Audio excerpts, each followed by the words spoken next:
हरे कृष्णा। जरासंध ने आगे पूछा, बताइए, ब्राह्मण के तो प्राय वचन में ही वीरता होती है, उसकी क्रिया में नहीं। आप लोगों ने ये जो पर्वत शिखर तोड़ने का काम किया है, यह आपके वर्ण तथा वेश से सर्वथा विपरीत है। बताइए, आपने आज क्या सोच रखा है? इस प्रकार मेरे यहाँ उपस्थित हो मेरे द्वारा विधिपूर्वक अर्पित की हुई इस पूजा को आप लोग ग्रहण क्यों नहीं करते हैं? फिर मेरे यहाँ आने का प्रयोजन ही क्या है?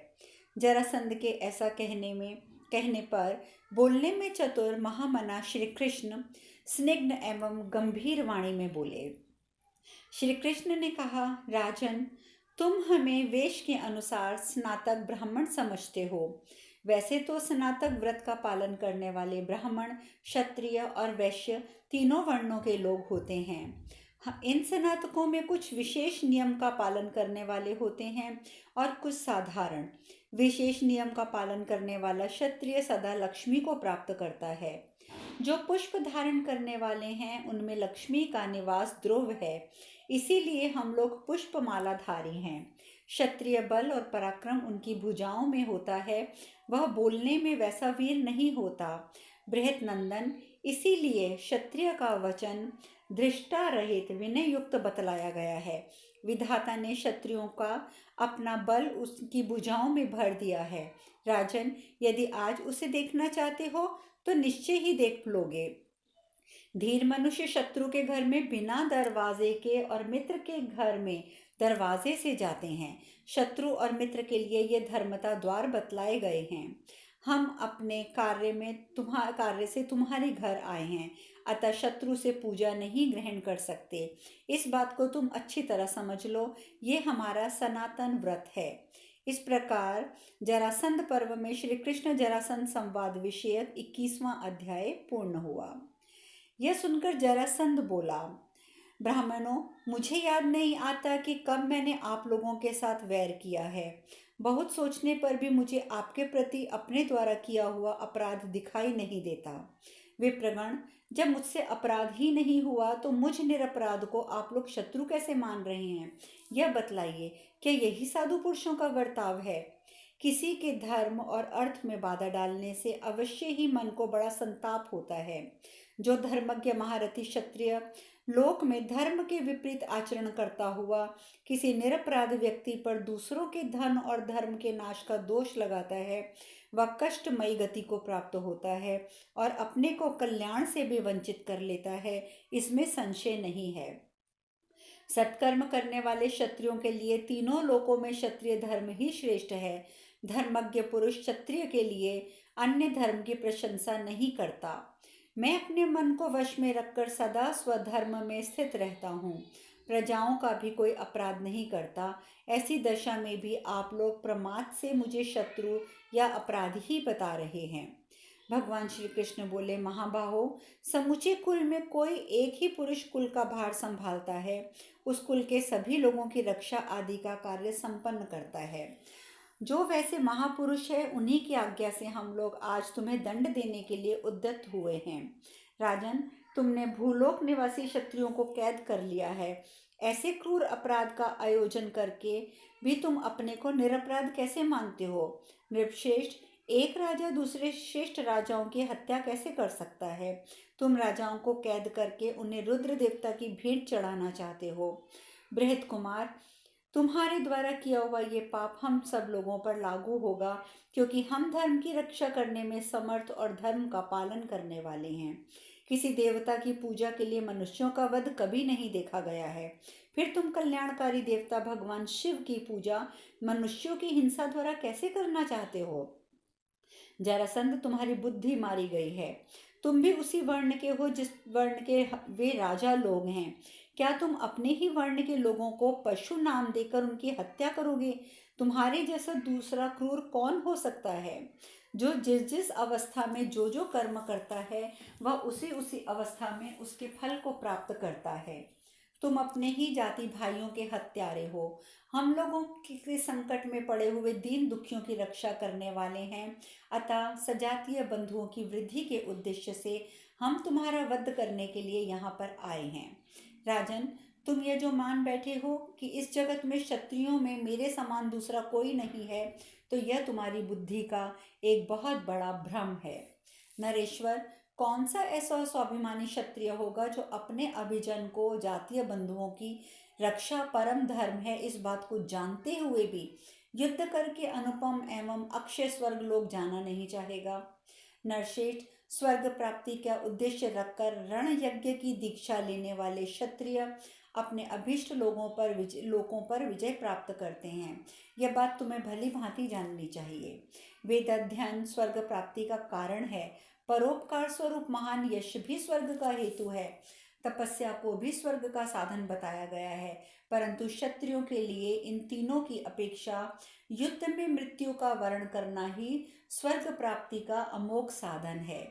क्षत्रिय का यह युद्ध में मरण इंद्र का वैजयंत नामक प्रसाद राजमहल है। यह सदा सभी गुणों से परिपूर्ण है। इसी युद्ध के द्वारा शतक्रतु इंद्र असुरों को परास्त करके संपूर्ण जगत की रक्षा करते हैं। हमारे साथ जो तुम्हारा युद्ध होने वाला है वह तुम्हारे लिए जैसे स्वर्गलोक की प्राप्ति का साधन हो सकता है, वैसा युद्ध और किसको सुलभ है। मेरे पास बहुत बड़ी सेना एवं शक्ति है। इस घमंड में आकर मगध देश की अनगणित सेनाओं का द्वारा तुम दूसरों का अपमान ना करो। राजन, प्रत्येक मनुष्य में बल एवं पराक्रम होता है। महाराज, किसी में तुम्हारे समान तेज है तो किसी में तुमसे अधिक भी है।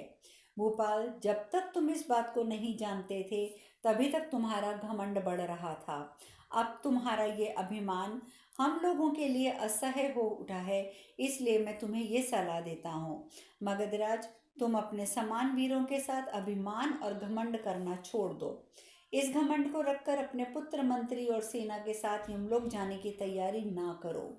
दंभोद्रव, कार्तवीर्य, अर्जुन, उत्तर और बृहदत्त ये सभी नरेश अपने अपने बड़ों का अपमान करके अपनी सेना से नष्ट हो गए हैं। तुमसे युद्ध करने की इच्छा रखने वाले हम लोग अवश्य ही ब्राह्मण नहीं हैं। मैं वसुदेव पुत्र ऋषिकेश हूँ और ये दोनों पांडु पुत्र वीरवर भीमसेन और अर्जुन हैं। मैं इन दोनों के मामा का पुत्र और तुम्हारा प्रसिद्ध शत्रु श्री कृष्ण हूँ। मुझे अच्छी तरह पहचान लो। मगर नरेश, हम तुम्हें युद्ध के लिए ललकारते हैं, तुम डटकर युद्ध करो। तुम या तो समस्त राजाओं को छोड़ दो अथवा यमलोक की राह लो। जरासंध ने जब यह सुना तो बोल पड़ा, श्री कृष्ण, मैं युद्ध में जीते बिना कहीं किन्हीं राजाओं को कैद करके यहाँ तो लाया नहीं हूँ। यहाँ कौन ऐसा शत्रु राजा है जो दूसरों से अजय होने पर भी मेरे द्वारा जीत ना लिया गया हो? श्री कृष्ण, क्षत्रियों के लिए तो धर्मानुकूल जीविका बताई गई है कि वह पराक्रम करके शत्रुओं को अपने वश में लाकर फिर उसके साथ मनमना बर्ताव करें। श्री कृष्ण, मैं क्षत्रिय के व्रत को सदा सदा याद रखता हूँ।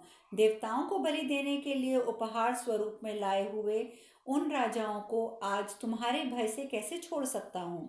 तुम्हारी सेना मेरी व्यूह रचना युक्त सेना के साथ लड़ ले, अथवा तुम में से कोई एक मुझसे अकेले युद्ध करे, अथवा मैं अकेले ही तुम में से दो या तीनों के साथ बारी बारी से एक साथ युद्ध कर सकता हूँ। वैशंपायन जी कहते हैं, जन्मेजय, ऐसा कहकर भयंकर कर्म करने वाले उन तीनों वीरों के लिए युद्ध की इच्छा रखकर राजा जरासंध ने अपने पुत्र सहदेव से राज्याभिषेक की आज्ञा ले ली। भरतश्रेष्ठ, तदंतर मगध नरेश ने यह युद्ध उपस्थित होकर अपने सेनापति कौशिक और चित्रसेन का स्मरण किया, जो उस समय जीवित नहीं थे। राजन, ये वे ही थे जिनके नाम पहले तुमसे हंस और हिंडप बताए गए हैं। मनुष्य लोक के सभी पुरुष उनके प्रति बहुत आदर भाव रखते थे। जन्मेजय, मनस्वी पुरुषों में सर्वश्रेष्ठ सत्य प्रतिज्ञ मनुष्यों के में सिंह के समान पराक्रमी वसुदेव पुत्र एवं बलराम के छोटे भाई भगवान मधुसूदन ने दिव्य दृष्टि से स्मरण करके ये जान लिया था कि सिंह के समान पराक्रमी, बलवानों में श्रेष्ठ और भयंकर पुरुषार्थ प्रकट करने वाला ये राजा जरासंध युद्ध में दूसरे वीर का भाग वध्य नियत किया गया है। यदुवंशियों में से किसी के हाथ से उसकी मृत्यु नहीं हो सकती, अतः ब्रह्मा जी के आदेश की रक्षा करने के लिए स्वयं उसे मारने की इच्छा नहीं की। जन्मेजय ने पूछा, मुने, भगवान श्री कृष्ण और मगध राज जरासंध दोनों एक दूसरे के शत्रु क्यों हो गए थे, तथा जरासंध ने यदुकुल तिलक श्री कृष्ण को युद्ध में कैसे परास्त किया। कंस मगध राज जरासंध का कौन था जिसके लिए उसने भगवान से वैर ठान लिया था। वैशंपायन जी, ये सब बातें मुझे यथा स्वरूप बताइए। वैशंपायन जी बोले, जन्मेजय, यदुकुल में परम बुद्धिमान वसुदेव उत्पन्न हुए थे, जो वृष्णि वंश के राजकुमार तथा राजा उग्रसेन के विश्वसनीय मंत्री थे। उग्रसेन का पुत्र बलवान कंस हुआ और जो उनके अनेक पुत्रों में सबसे बड़ा था। कुरुनंदन, कंस ने संपूर्ण अस्त्र शस्त्रों की विद्या में निपुणता प्राप्त कर ली थी। जरासंध की पुत्री उसकी सुप्रसिद्ध पत्नी थी, जिसे बुद्धिमान जरासंध ने इस शर्त के साथ दिया था कि उसके पति का तत्काल राजा के पद पर अभिषिक्त किया जाए। इस शुल्क की पूर्ति के लिए उग्रसेन के उस दुस्सह पराक्रमी पुत्र को मंत्रियों ने मथुरा के राज्य पर अभिषिक्त कर दिया। तब ऐश्वर्य के बल से उन्मत्त और शारीरिक शक्ति से मोहित होकर कंस अपने पिता को कैद करके मंत्रियों के साथ उनका राज्य भोगने लगा। मंदबुद्धि कंस वसुदेव जी के कर्तव्य विषयक उपदेश को नहीं सुनता था। वो भी उसके साथ रहकर वसुदेव जी की मथुरा के राज्य का धर्मपूर्वक पालन करने लगे। दैत्यराज कंस ने अत्यंत प्रसन्न होकर वसुदेव जी के साथ देवकी का विवाह कर दिया, जो उग्रसेन के भाई देवक की पुत्री थी। जन्मेजय, जब रथ पर बैठकर देवकी विदा होने लगी, तब राजा कंस भी उसे पहुंचाने के लिए वृष्णि विभूषण वसुदेव के पास उस रथ पर जा बैठा। उसी समय आकाश से किसी देवदूत की वाणी स्पष्ट सुनाई देने लगी। वसुदेव जी ने तो उसे सुना ही, राजा कंस ने भी सुना। अब देवदूत कह रहा था, कंस, आज तू जिस देवकी की रथ को पर बैठकर उसे स्वयं जोते हुए ले जा रहा है, उसका 8वां गर्भ तेरी मृत्यु का कारण होगा। ये आकाशवाणी सुनते ही अत्यंत खोटी बुद्धि वाले राजा कंस ने म्यान से चमचमाती हुई तलवार खींच ली और देवकी का सिर काटने का विचार किया। राजन, उस समय परम बुद्धिमान वसुदेव जी हंसते हुए क्रोध के वशीभूत हो कंस को सांत्वना दे उनकी अनुविनय विनय करने लगे। पृथ्वीपते, प्राय सभी धर्मों में नारी को अवध्य बताया गया है। क्या तुम इस निर्बल और निरपराध नारी का सहसा मार डालोगे? राजन, इससे तुम्हें जो भय प्राप्त होने वाला है उसका तो तुम निवारण कर सकते हो। तुम्हें इसकी रक्षा करनी चाहिए। मुझे इसकी प्राण रक्षा के लिए जो शर्त निश्चित हो उसका पालन करना चाहिए। राजन, इसके 8वें गर्भ को तुम पैदा होते ही नष्ट कर देना। इस प्रकार तुम पर आई हुई विपत्ति ही टल जाएगी। भरत नंदन, वासुदेव जी के ऐसा कहने पर शूरसेन देश के राजा कंस ने उसकी बात मान ली। तदंतर देवकी के गर्भ से सूर्य के समान तेजस्वी अनेक कुमार क्रमशः उत्पन्न हुए।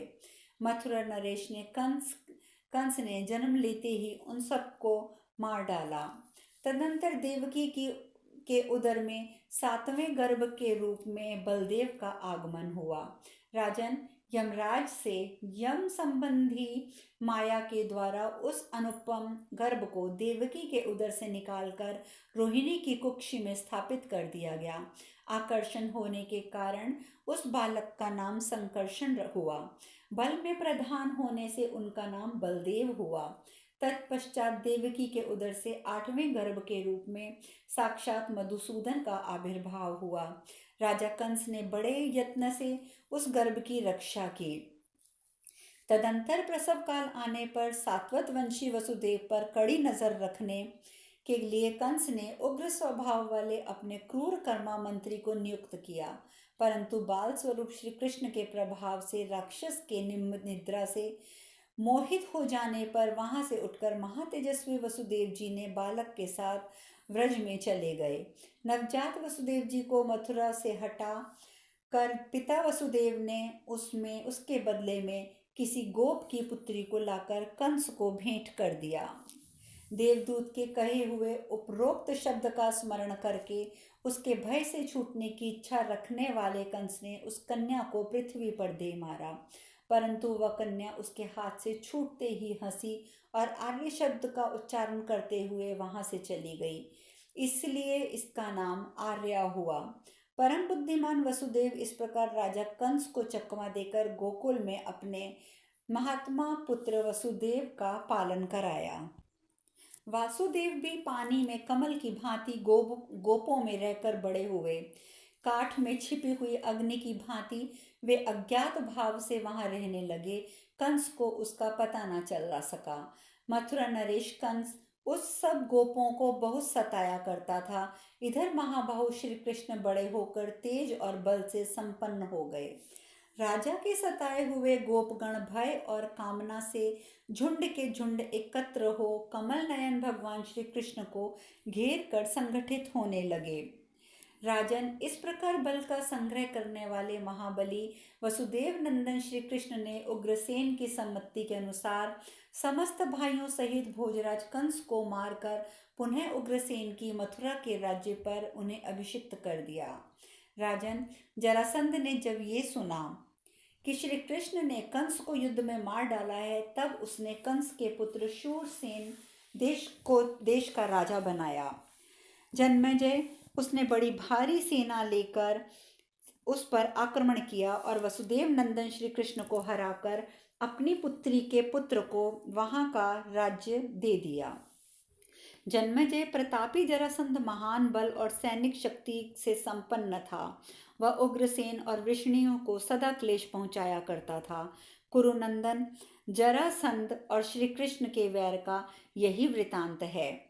राजेंद्र, समृद्धशाली जरासंध कृतिवासा और त्रंबकप नामों के प्रसिद्ध देवश्रेष्ठ महादेव जी को भूमंडल के राजाओं की बलि देकर उनका यजन करना चाहता था। इसी मनोवांछित प्रयोजन की सिद्धि के लिए उसने अपने जीते हुए समस्त राजाओं को कैद में डाल रखा था।